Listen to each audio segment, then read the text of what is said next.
نعم الحمد لله والصلاة والسلام الحمد لله رب العالمين والصلاة والسلام على أشرف الأنبياء والمرسلين وعلى آله وأصحابه أجمعين أما بعد.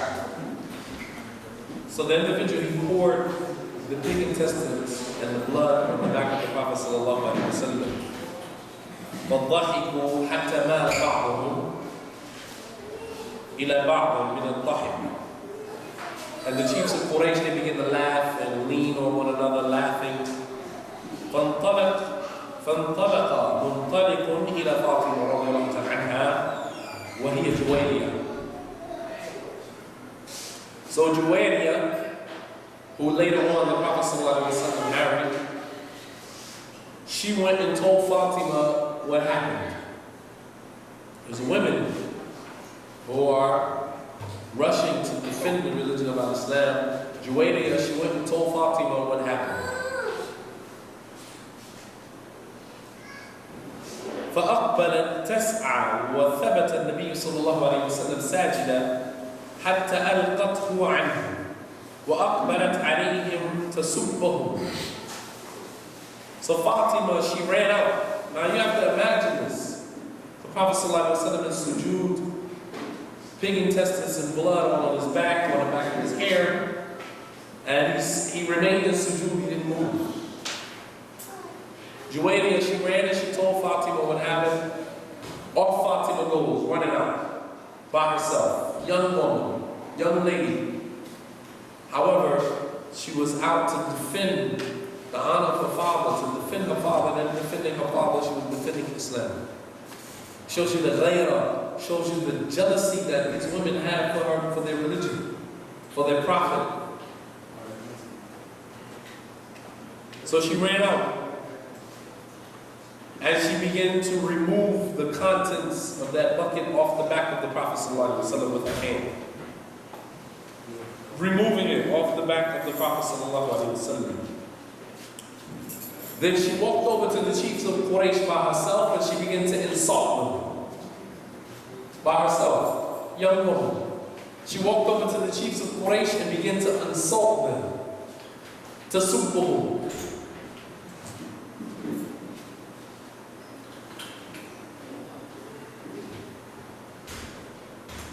فلما قضى رسول الله صلى الله عليه وسلم الصلاة. So when the Prophet ﷺ finished the salah, showing that the Prophet ﷺ, he didn't abandon the salah because this happened. He continued praying. He continued praying. And when he finished his salah, he turned and he said, Allahumma alayka bi Quraysh. Allahumma alayka bi Quraysh. Allahumma alayka bi Quraysh. He said, Oh Allah, take care of Quraysh. Oh Allah, take care of Quraysh. Oh Allah, take care of Quraysh. Then he began to name them by name. Allahumma alayka bi Amr ibn Hisham. Oh Allah, take care of Amr ibn Hisham. Allahumma alayka bi Utbah ibn Rabi'. Oh Allah, take care of Utbah ibn Rabi'. And these were the chiefs of Quraysh, Utbah being the main one. Oh Allah, take care of Shayba ibn Rabi', who was Utbah's brother. Wal-Walid ibn Utbah, who was the son of Utbah. And Umayyah ibn Khalaf. And Uqbah ibn Abi Mu'ayt. Wa Ammar ibn Walid. فقال عبد الله, and Abdullah ibn Mas'ud said, فوالله لقد رأيتهم صرعى يوم بدر ثم سحبوا إلى قليل بدر ثم قال رسول الله صلى الله عليه وسلم وأتبع أصحاب القليل لعنة. And Abdullah ibn Mas'ud, he said, I swear by Allah, all of the individuals that the Prophet ﷺ mentioned by name, all of those individuals, I saw every single one of them killed during the battle of Badr and thrown into the ditch, that the dead of Quraysh was thrown into the ditch. I saw all of them killed during the battle of Badr and thrown into the ditch, and the Prophet ﷺ said that all of the individuals who was thrown into the ditch, the dead of Quraysh that was thrown into the ditch, all of them are cursed. All of them are cursed. The point behind this is to show how this young woman, Fatima, went out in defense of her father, forgetting about the fact that she was a young woman, forgetting about the fact that she was a woman, forgetting about the fact that she was a young woman, forgetting about the fact that there were Muslim minorities who were outnumbered in the land of Kufar, forgetting about the fact that she's going to insult the chiefs of Quraysh by herself, which could have possibly cost her life. However, she forgot about all of that because of her love for her father and her love for the deen of Islam. This is a young woman who went out to defend the honor of her father, to defend the honor of Islam. And it just shows us, as an example to show us, that even at such a young age, a young tender age, Fatima, she had a jealousy for the religion of Islam that many of our sisters don't have today. Many of our sisters don't have this type of jealousy for the religion of Allah subhanahu wa ta'ala. But yet still, when you look at the things that they fought hard for prior to Islam, many of our sisters prior to accepting Islam had ambitions and went after those ambitions and tried to fulfill those ambitions by any means necessary. However, when we come to Islam, it's as if we don't have any ambitions. We don't aspire to do or be anything other than I'm Salafi and I pray 5 times a day, I wear black, I wear niqab, I wear gloves, and that's it. But what are you producing in your community? What are you doing for your community? What actions have you taken to better your community, to help better the sisters in your community? Because honestly speaking, the difference between many of the differences between the women of the Sahaba and the women of today there are a lot of differences. However, it seems like when those women accepted Islam, the moment they became Muslim, it was as if they had already been Muslim for years. And our sisters, when they accept Islam today, it takes them years to conform to the religion. Why?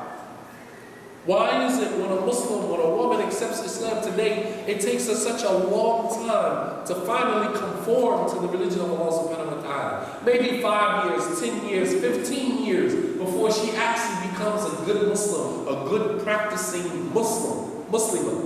Why does it take so long for them to conform? One of the reasons, in my estimation, one of the reasons is because of the precedent that has been set prior to her accepting Islam. Many of the sisters have a very lazy practice of Islam. A very lazy practice of Islam. No aspirations, no ambitions, no nothing. Just to put on black, put on niqab, put on gloves, come to the masjid, pray, come to the lecture, take a few notes, and that's it. That's it. Where's the organization? Where's the strategizing amongst the sisters to try to put programs in place, to work hand in hand with the imam or the administration of the masjid, to try to put programs, workshops, things in place, to try to set a tone, to set a precedent, so that when women accept Islam today, immediately when they accept Islam, a precedence, a tone has already been set. So when they become Muslims, they automatically begin to conform to the religion of Allah subhanahu wa ta'ala, immediately. And not this lazy practice that you find with many of the sisters when they become Muslim, they really drag their feet when it comes to conforming to the religion of Allah subhanahu wa ta'ala. But when it comes to anything else outside of the religion, immediately you conform. You get a new job, the job tells you gotta put on this uniform, you don't drag your feet when putting on the uniform, you put it on immediately. Why? Because you got to make that money. You got to provide for your family and all of the other million excuses you come up with to justify how quickly you conform. Where are the excuses for you to justify how quickly you conform to the religion of Islam? I'm trying to get to paradise. I'm trying to rectify my situation. I'm trying to straighten out my relationship with my Lord. X, Y, Z. All of the excuses you come up with to justify how quickly you conform to the religion of Islam. But there are no excuses. We don't conform that quickly. We drag our feet in the religion of Allah subhanahu wa ta'ala. Be 10 years before she starts to cover properly. 5 years before she starts to cover properly. And then on the flip side of that, you have some of the sisters that conform immediately, but they conform for the wrong reasons. They conform because that's what the other sisters in the community is doing. They conform because they don't like to be an oddball. They don't want the scrutiny of not wearing black. So you put on black because everybody else is wearing black. You put on niqab because everybody else put on niqab.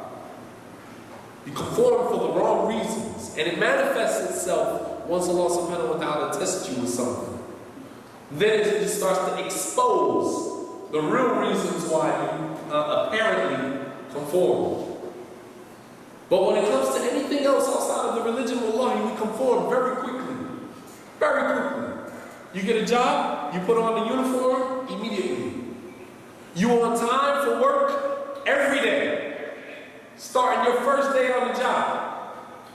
When we accept Islam, some of us, we don't even pray when we accept Islam. We might pray 2 salats, we might pray 3 salats.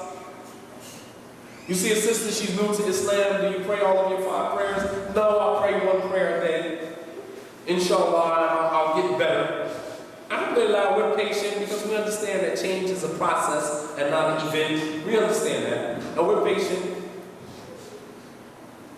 But if we were in haste to conform to the religion of Islam like we are in haste to conform to anything else, inshallah ta'ala, we wouldn't need these type of excuses. But these are some of the issues that we wanted to address here. That the sisters that are Muslims now, today in Islam, you need to set a precedence, set a tone in your masjid, so that when a woman accepts Islam today, she conforms immediately to the precedence that has already been set in the masjid. She sees that all of the sisters come to the masjid and they taking notes. When she looks around her, she feels like an oddball because she's not taking notes. Because when she looks around her, she sees all the sisters taking notes quietly. She feels like an oddball when she brings her non-Muslim children to the masjid because she sees that the Muslim children are disciplined, are respectful to their parents. And she feels like an oddball because her children are not. She feels like an oddball because the sisters are dressed properly and she's not. No one wants to feel like an oddball. But if those things are in place, when she comes into the religion, better believe she will conform immediately. She will conform. Similarly with the brothers. However, alhamdulillah, I think the brothers kind of conform a little quicker than the sisters do. And, I have my opinions about that also. However, we're focusing on the sisters here. But there needs to be, and not just here in Tabago, but in all of the masajids in the West, in America and other places. The sisters, many of the older sisters in the communities have been chased out of the masjid by the new Shahada sisters. Chased out of the masjid. How in the world, as a Muslimah, a seasoned, quote-unquote, seasoned Muslim, you've been Muslim 5 years, 10 years, you've been coming to this masjid for years, this is your home. And you begin to leave the masjid and stop coming around to the masjid because the new Shahada sisters have come into Islam with a whole bunch of nonsense. And many of the masajids,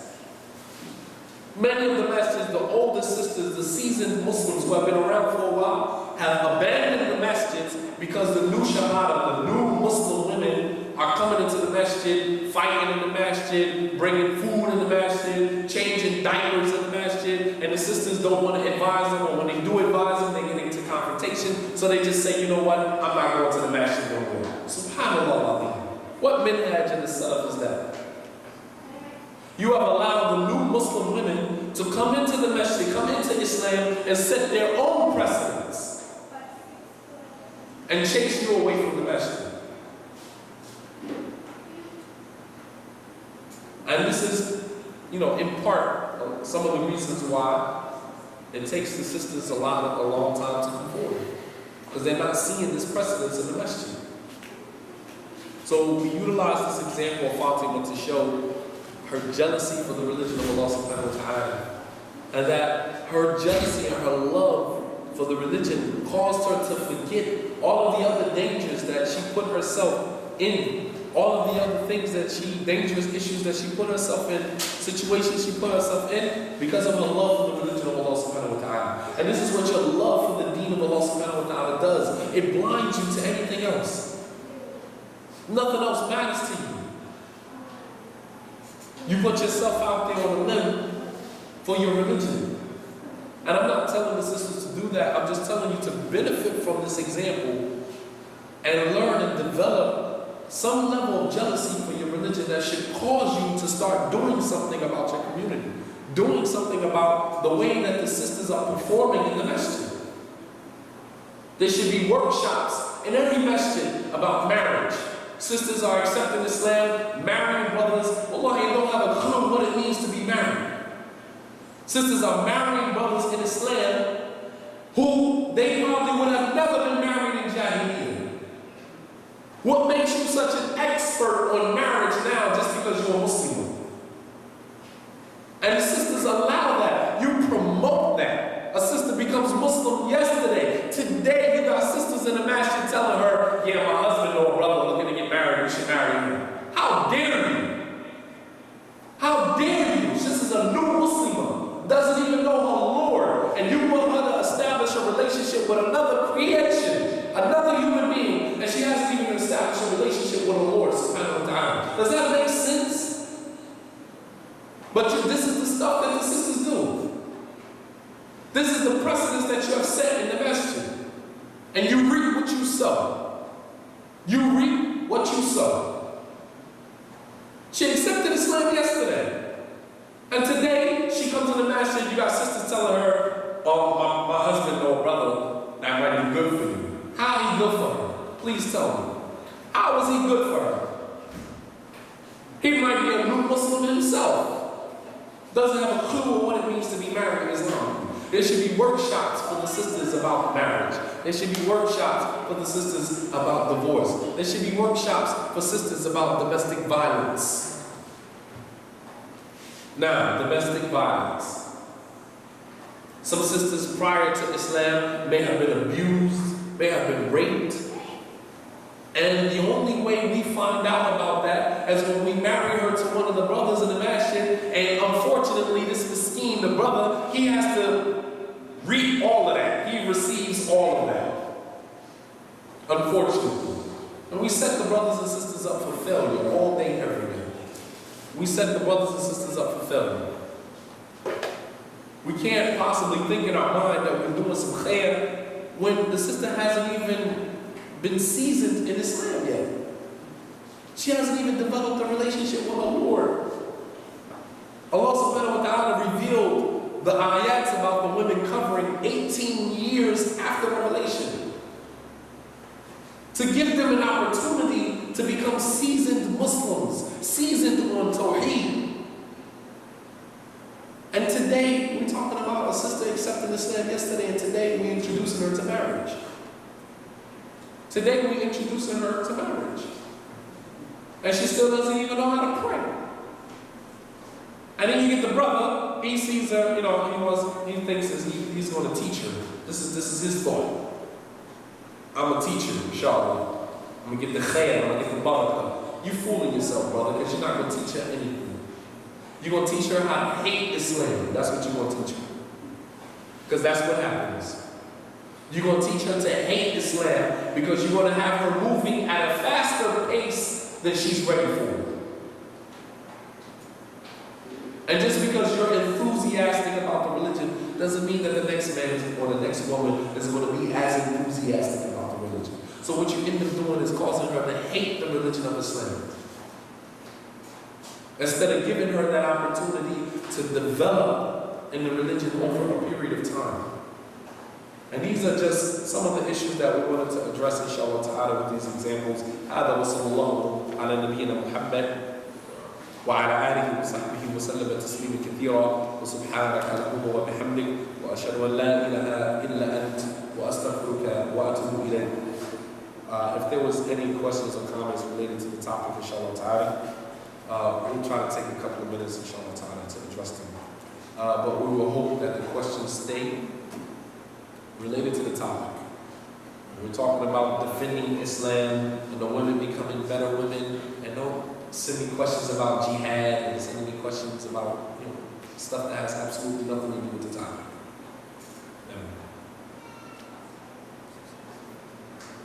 What's that question about the topic?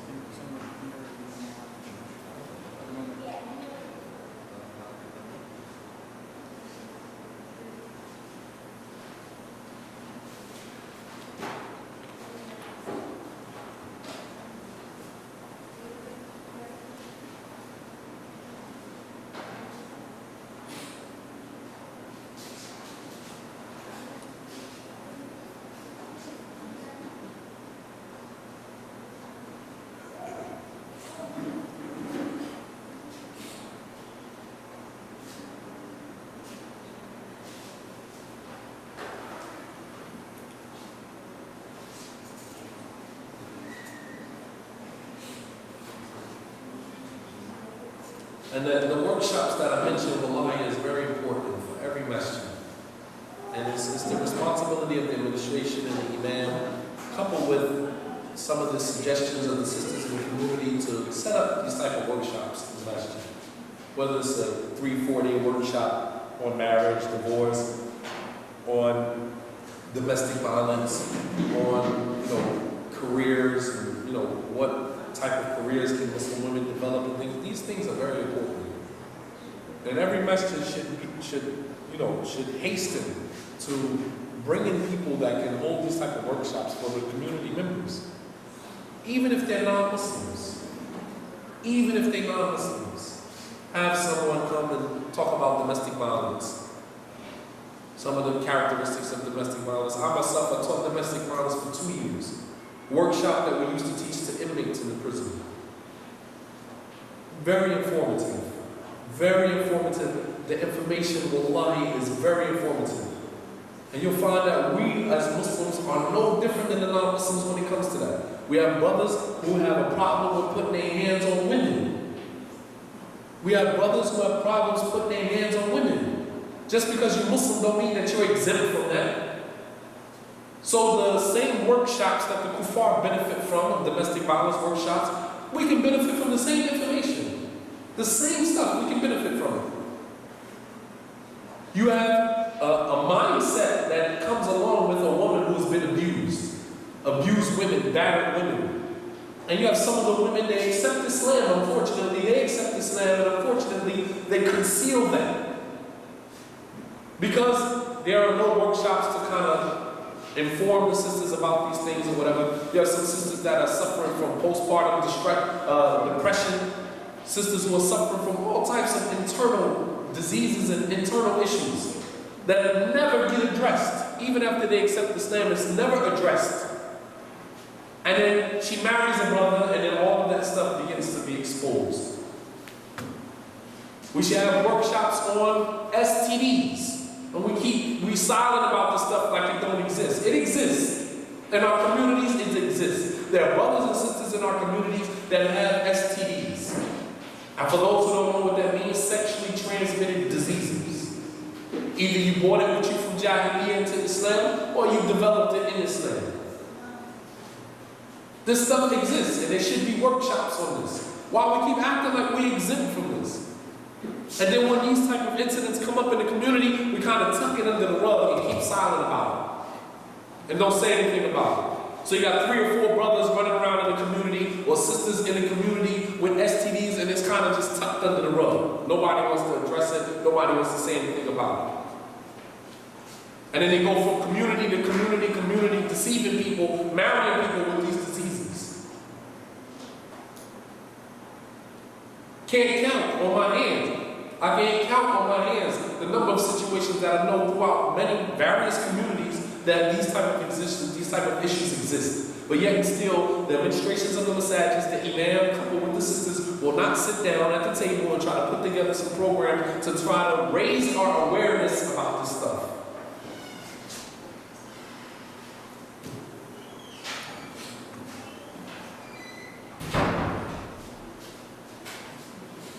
Now, it says, is it better for the woman to stay at home or go to the masjid on a regular basis? Also in Saudi Arabia, what role does the woman play in the masajids there? Very good question. MashaAllah, tabarakallah. As it relates to the woman staying at home or going to the masjid, then of course, that's not a cut and dry answer. A woman has to take into consideration her responsibilities in her home. She has to take consideration her responsibilities with her children. There are a lot of things. The woman has to prioritize her responsibilities before she can answer a question like this. Prioritize your responsibilities. If you're a wife, then of course you have a responsibility to your husband. If you have a home, you have a responsibility to your husband's house. If you have children, you have a responsibility to your husband's children. Alright, those are responsibilities that you have. Alright, if you have a mother, whether she's Muslim or non-Muslim, who's sick or whatever the case may be, needs your assistance with things, then those are other priorities that you have to take into consideration. Once you prioritize those things, then you can answer the question whether it would be better for you to go to the masjid on a regular basis or should you stay in your home.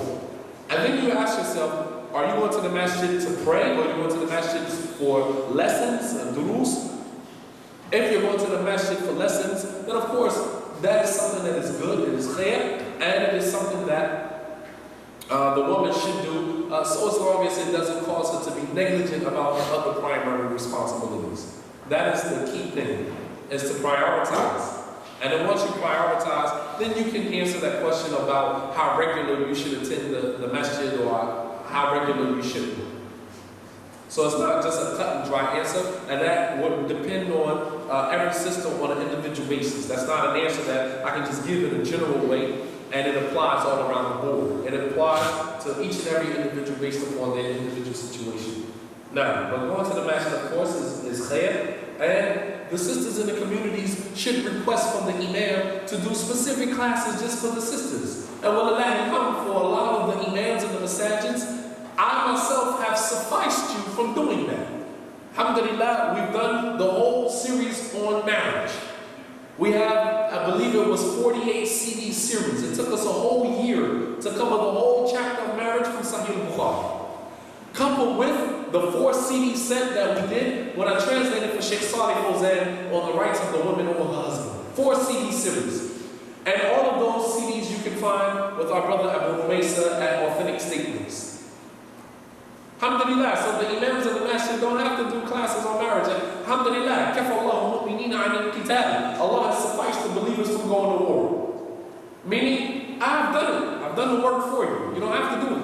Just refer the sisters to the information. Make the information available. I've done what it is. Alhamdulillah, it's not a praise for myself. I'm just making the information available to you to know that the information exists. Many of the brothers and sisters may not even know that these things exist. I did a whole series on divorce. A whole series on divorce and khula. What is divorce Islamically? How does it take place? We covered the chapter of divorce from Sheikh Muhammad ibn Salih al-Uthaymeen's book, Zad al-Mustaqbil. We covered the whole chapter of divorce and khula in detail. We still hear questions coming up about the khula, about divorce and things like this. Wallahi, go back to those CDs. And I believe that it was 28 CDs that it took us. It took us 3 or 4 months to cover that whole book. Walillahi alhamd is done. Walillahi alhamd, we finished also the chapter on menses and postpartum bleeding for the woman, which is also something that is very important that you'll find that most of the sisters are ignorant of these issues. Menses and postpartum bleeding, the different types of blood, the different characteristics of blood, what blood necessitates that you make a ghusl, what blood necessitates that you make wudu, and all of those issues. And I believe that was 23 CDs. The whole class covered. So those are 3 major series of classes that were done, that the information is available for the sisters to benefit from. And if there was anything that I left out, then alhamdulillah, the imams of the masajids can pick up where I left off and benefit the community. But the sisters should request from the imam and the administration to have classes specifically for the sisters. The workshops that I mentioned should be set up. As it relates to the role that the Muslim women in Saudi Arabia play in benefiting the masjids, The women in Saudi Arabia, as we know, that Saudi Arabia, their country is set up totally different than the way that our country is set up in the West. And the people don't take from the imams and the masajids, the people take from the scholars. And some of the scholars, they teach, whether they're in Mecca or they're in Medina, they teach in the Prophet's Masjid, or they teach in the Masjid al-Haram in Mecca. And some of the mashaykh, they teach in their local masajids in their area, like Sheikh Ubaid and others, they teach in their local areas in their masajids. However, those lessons are primarily for the men. However, the women in Saudi Arabia, most of them, they go to school. They have colleges. Most of the sisters, they go to school. And they study directly under female scholars in the universities. And you have many, the way that they contribute to their community is that many of them have PhDs, they graduate with doctorate degrees and things like this, and they write books, brothers and sisters.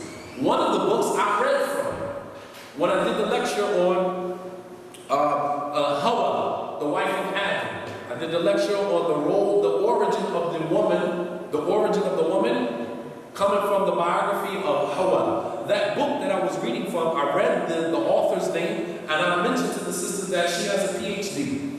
That was her doctorate thesis, or her master's thesis. And I mentioned that to the sisters. And that's the way that those women contribute to their communities. We, unfortunately, in America and in other places in the West, we don't have sisters that contribute like that. Even on a secular level. Taking what little bit they know about Islam, coupling it with what secular knowledge they have, and producing something that the Muslims can benefit from.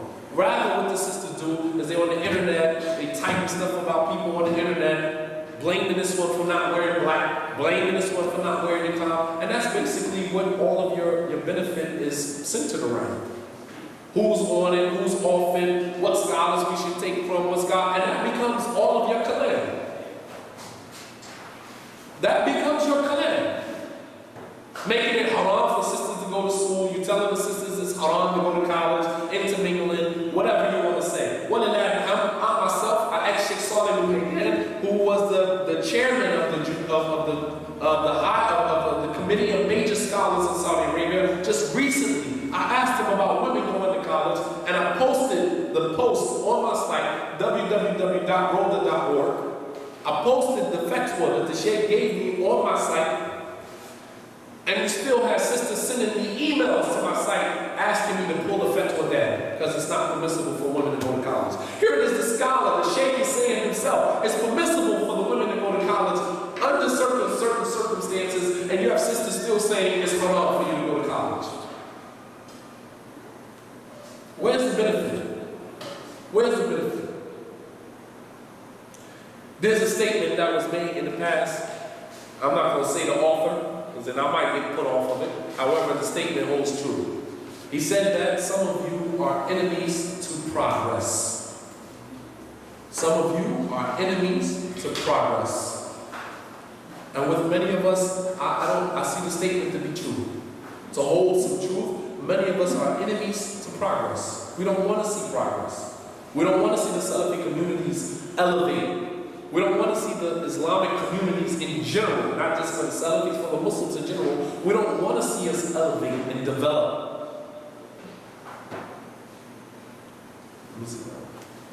So that's the way that many of the Muslim women in Saudi Arabia, this is the way that they contribute to their communities.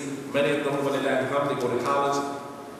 And although they go to Islamic colleges, some of them, they contribute even with the secular knowledge about raising children and things like this. And alhamdulillah, those type of opportunities are available for many of our sisters. It's available. Child raising, learning from the kuffar, the knowledge of how to raise children, and then taking that information and tweaking it on Islam. Taking the information that we get from the kuffar and coupling it with the information we have within Islam and benefiting the Muslims in the communities. That's what it's about. But we don't see any of that. We don't see any of that.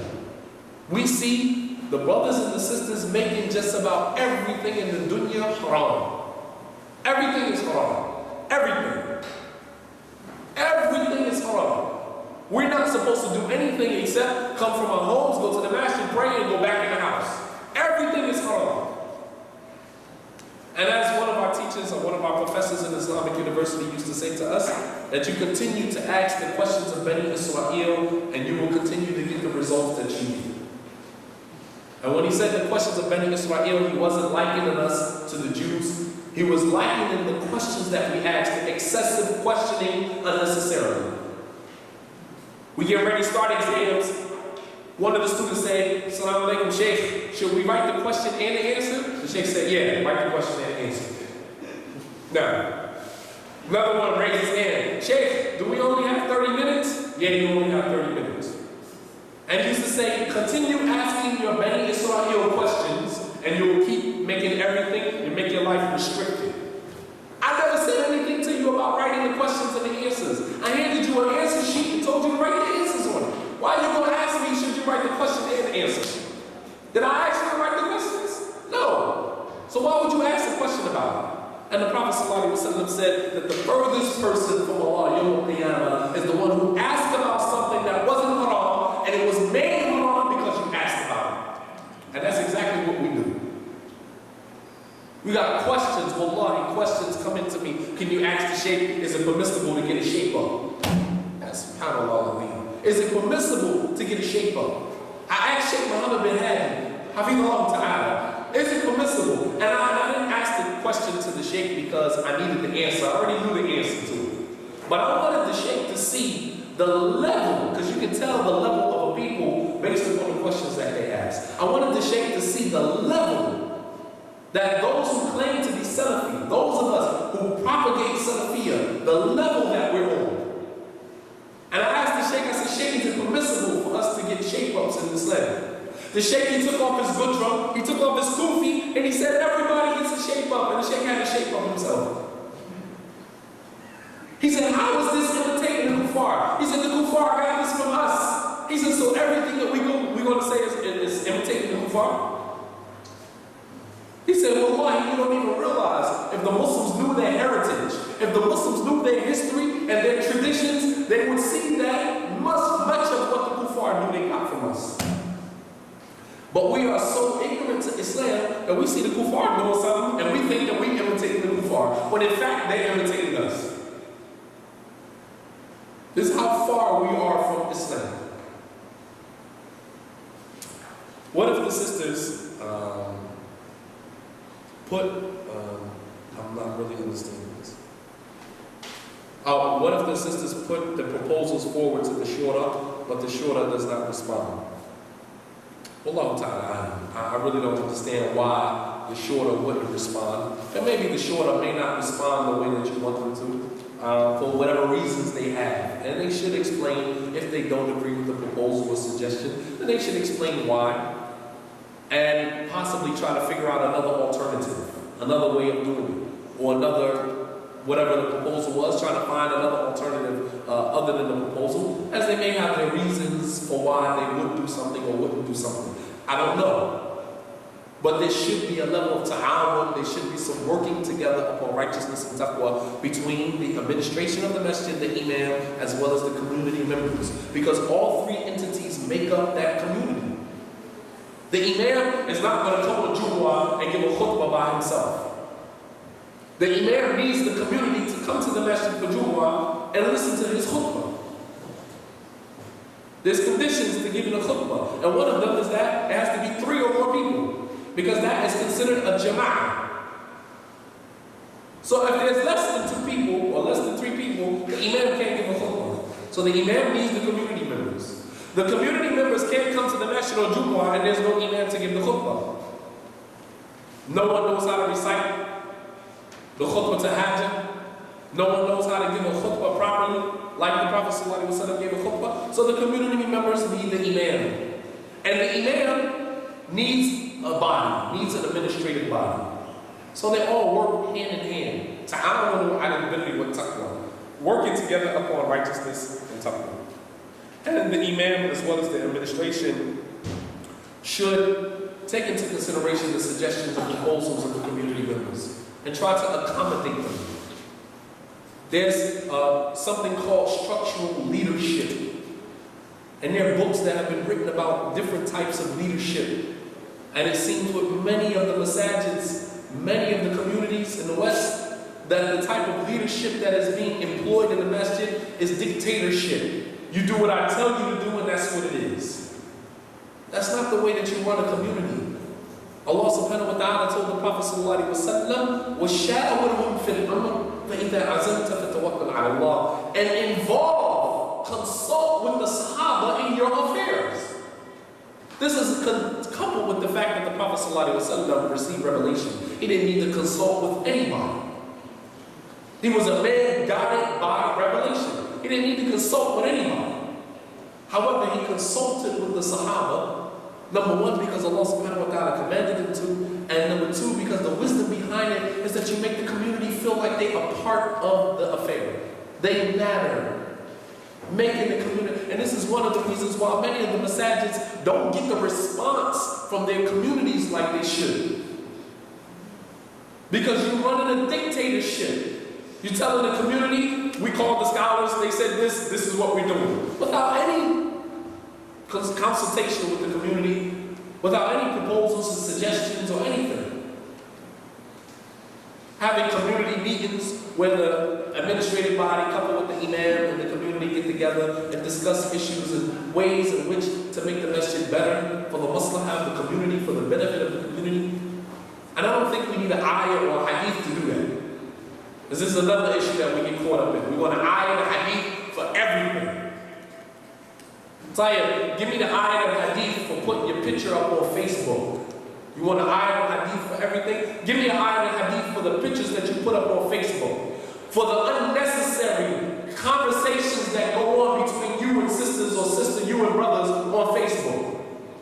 Give me an ayah and a hadith for that. But we want an ayah and a hadith for everything. When it's convenient for us. Wallahi, the Qur'an, hujjah laka, or hujjah alayk. The Qur'an is a proof for you or proof against you.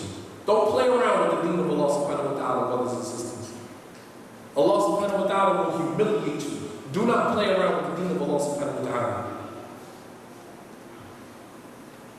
Please explain how a married non-Muslim woman who now converted to Islam deals with her non-Muslim husband. That is a specific question that deserves a specific answer, and inshallah ta'ala we'll answer that on another forum, not in this forum, because there's some details that need to be asked, and in order for a proper response to be given. However, what I will say until the answer can be rectified or can be given is that no sexual relations should be done with this non-Muslim husband until he either accepts Islam or until you separate yourself. You separate yourself from him completely. But you should not be having relations with him. And inshallah ta'ala, the sister who sent the question up, because it appears as if the questioner is here. If you want to deal with the question after the lecture, inshallah ta'ala, we'll do so. I'm currently attending a mixed college in the UK where there's a lot of fitna involved, Allahu musta'an. I want to leave, but my family are not allowing me to. They claim that I need to have a qualification as a backup because anything can happen when you are married or divorced, etc. And I might need to support my husband financially. Also, they say that I can use this qualification even if I move out of this country to help the Muslim women because I wanted to study midwifery. I agree with this position, but that doesn't mean I should be in a haram environment. And also mainly because my parents feel that their benefits, the money or the government payments will be stopped, will being paid to them if I'm not in full-time education. Also, I feel that education takes most of my time, and I get very little time to study my deen. I don't have any other way of getting education apart from this. I don't know what to do. They are saying I'm oppressing them because I'm refusing to go. Please advise me. I would advise you first and foremost to fear Allah subhanahu wa ta'ala to the best of your ability. Fear Allah, fattaqullaha mastata'tum. Fear Allah subhanahu wa ta'ala as much as you have the ability to. And if it's possible that the course that you're studying, that you can possibly transfer your credits and study the course online, then inshallah ta'ala, you can combine the two. You safeguard yourself from the fitna, and you're still in school. And you have combined the two goods. But if you're in a position where you have to choose one or the other, then you have to assess your situation. I'm not in the habit of making decisions for people. I'm not a decision maker. Only thing that I can do is provide you with information, and you have to make the own decision based upon what you see is best for yourself. I do that with my 8-year-old son, who's 8 years old. I don't make decisions for him. I provide him with the information, and you make your own choice. As in Islam, we get to what is called empowerment. Empowering you, giving you information, and giving you the ability to make sound choices on your own. And I don't ever want to go to the grave responsible for making somebody else's decision, and it didn't work, and now I got to carry that on my back. I'm not going to do that. I consider my hereafter far more important than to take someone else's mistakes to the grave with me, as if I don't have enough mistakes and sins on my own, and we pray that Allah subhanahu wa ta'ala forgive us all. However, what I will say is for you to assess your situation, and a lot of what your parents are saying to you does hold some truth to it. I can't count how many sisters are in situations right now, married, fresh out of high school, they don't have any other academic skills other than a high school diploma. They marry, they have 3, 4, 5 children by the brother, he decides to divorce her, she has no work experience, she has no academic credentials, nothing. Nothing. And then she does one of two things. Either she's in the masjid looking for another brother to marry her, depending on somebody else to take care of her children. Or she runs to the government for government assistance. Which means that her ex-husband, she has to put him on Front Street and say that he's not providing for her. And now they're going to tax him and pay her. When in fact, preparation, in America, at my job, we had something that is called, in corporate America, they have something called the 5 Ps. The 5 Ps. Proper preparation prevents poor performance. Understand? In corporate America, they have these terms, these antics they come up with. Proper preparation prevents poor performance. And although it's a term and a slogan that the kuffar use, wallahi, it holds true even in Islam. As Allah subhanahu wa ta'ala says in the Qur'an, خُذُوا حِذْرَكُمْ. Take your precautions. Take your precautions. And as the Prophet ﷺ was asked about tying a cable, we know the hadith and we use that term, we use the metaphor all the time, tie your cable. Don't ever put yourself in a situation that you're put in a situation where you have to rely solely on another individual. Of course, we put our trust in Allah subhanahu wa ta'ala, but trust in Allah is coupled with you doing what you are capable of doing. What is in your capacity. Trust in Allah is not just saying, okay, I don't have none, I'm going to put my trust in Allah. That's not trust in Allah. As Umar ibn Khattab, he noticed when he was on Hajj, some individuals was on Hajj begging people for money. And they still do this today, unfortunately. People was on Hajj begging people for money. And Umar asked them, why are you begging people for money? Why don't you have money? You're here making Hajj, why don't you have money? Because Hajj, during that time, when the Prophet ﷺ, it was used as a time to buy and sell, to trade. There's nothing wrong with that on Hajj. There's nothing wrong with buying and selling and merchandising and doing business while you're on Hajj. Nothing wrong with it. The Sahaba did it all the time. And Umar was amazed that these people are on Hajj and they're begging people for money instead of seizing the opportunity to buy and sell and make money. So they said to Umar, we used all of our provision to get here to make Hajj, and we put our tawakkul, our trust in Allah. Umar said, هَذَا لَيْسَ بِالتَّوَكُّلْ هَذَا تَوَكُّلْ. Umar said, that's not tawakkul, that's not trust in Allah, that's stupidity. It's stupidity. That you would use up all your money to come to make Hajj and then beg people when you get here. That's stupidity. It's not trusting Allah subhanahu wa ta'ala. So, yes, you should take your precautions, sister. But at the end of the day, you have to assess your situation and make the choices that you feel as though is best for you in your religion. And Allah subhanahu wa ta'ala knows best. And this will be the last question, inshallah ta'ala. Assalamu alaikum wa alaikum assalam wa rahmatullahi wa barakatuh. What if one's mother dies when she is young and her big sister dutifully attend and raise her? Her big sister is not a Muslim. Can the big sister receive care and attention from her younger Muslim sister if the big sister is ill? Absolutely. Absolutely. The Prophet ﷺ, he went to visit the Jew boy and to give him comfort and to encourage him to accept Islam. The Prophet ﷺ went to visit his non-Muslim uncle, Abu Talib, and encouraged him and give him some glad tidings and encouraged him to accept Islam. Now, and so to care for a non-Muslim relative, even if she didn't take care of you when you were younger, even if she didn't, she still has a right over you, and that is kind treatment. Her right over you is to be kind to her and to treat her with kindness in hopes that she will accept Islam. So yes, that is her right over you, to treat her with kindness, and if that means that she's ill, and for you to visit her and to bring her gifts and to give her kind words of encouragement and things like this, yes, absolutely. And Allah subhanahu wa ta'ala knows best. وصلى الله على نبينا محمد وعلى آله وصحبه وسلم تسليما كثيرا وسبحانك اللهم وبحمدك أشهد أن لا إله إلا أنت وأستغفرك وأتوب إليك. And there was one more question, and I believe this is something that we all are aware of. What is the rule concerning brothers speaking to sisters over the phone, or the internet, or on the street saying that they are giving them dowry to marry them? I've addressed that in so many situations, so many questions, I don't even want to deal with that anymore. But I'll just say that if the sisters educate themselves, then you can suffice the brothers from going out giving the women dowry. Because then now you can give them dowry. But let's just hypothetically say right now that there's a non-Muslim woman who is interested in Islam. She wants to become a Muslim, but she wants to know a little bit more about the religion. How many sisters in our masjids, in our masjids, can we refer that woman to?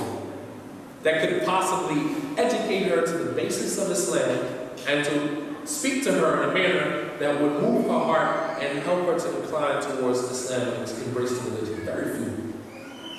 Very few. So some of the brothers consider themselves to be, good Samaritans, go out trying to give the women dowry. And I don't really know why they target women, of course, for obvious reasons. But the brothers should not set themselves up for failure like that. As I just mentioned before, when a woman accepts Islam, she's not ready for marriage. You shouldn't want to marry a new shahaba. I can't fathom someone marrying a new shahaba. What benefit is in it for her? What benefit is in it for you marrying her and she's a new shahaba, new to Islam? She's still carrying all that baggage from Jahiliyyah. The only thing is that she pronounced the shahada, but her character is still the same. She still might have a boyfriend, but you want to marry her. She's a new shahada. Most of the time, she probably still has a boyfriend. Attachments with non-Muslim men that she still hasn't been able to cut yet. She just took shahada yesterday. Give her some time to let her develop in the religion before you bombard her with something as serious as marriage in Islam. And also, subhanahu wa ta'ala knows best. وصلى الله على نبينا محمد وعلى آله وصحبه وسلم تسليما كثيرا. And inshallah ta'ala, tonight after Salatul Maghrib, we will continue with our series here. And the title of that lecture will be 10 Reasons That Will Land the Women in the Hellfire. 10 reasons that will land the women in the hellfire. And these are reasons, some of them are specifically related to women, and some of them are inclusive of both men and women. And Allah subhanahu wa ta'ala knows this.